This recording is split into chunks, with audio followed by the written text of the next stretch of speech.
I'm Thomas Landsberger, head of research, and I've been with ENODA for a little over 3 years. So I've been here almost from the beginning.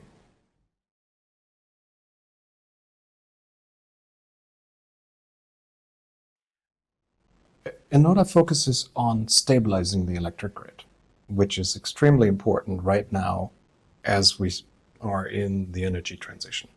Over the next few decades, consumption is expected to triple, which means all the infrastructure right now that we have is simply not enough.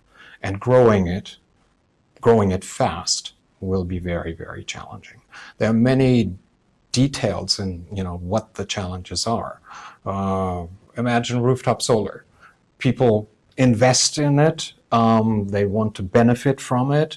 They want to get some money back when they sell their electricity back into the grid, when they can't use it in their own home.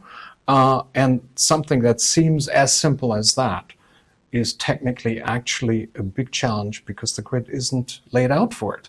It's a novel thing. It used to be that electricity comes just from the big power plants, but it would never go the other way from the household into the grid. And we need novel solutions, and that's the kind of thing that ENODA focuses on.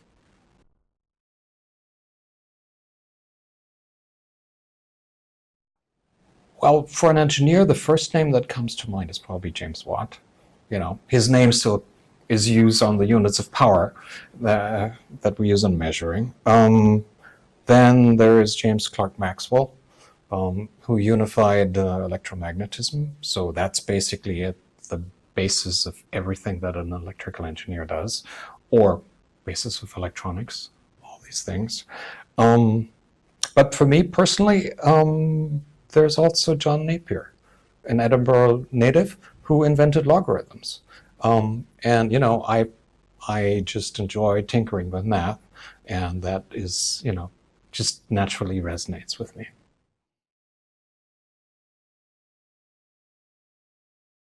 So in my role as head of research, I personally do technical work and I lead a team. In my own technical work, it really comes down to Aristotle's definition of happiness. The exercise of vital powers along lines of excellence in an environment that affords them scope. And I find all of that here at ENODA. I can literally apply everything I've ever learned as an electrical engineer, as a software engineer, and even the economics degree that I got when I took some time off work. It all really comes to bear here, and it's very satisfying work. And as a team lead, I try to apply the same principles. Try to identify people who are not just very creative, but probably feel a little stymied in the corporate environment that they currently work in. And at the same time, find people who are humble enough that they don't mind getting challenged by others when they have what they think is a bright idea. And people who are then really persistent enough to carry it through. As Edison said, success is 1% inspiration and 99% perspiration. It's the 99% that they also have to have, right?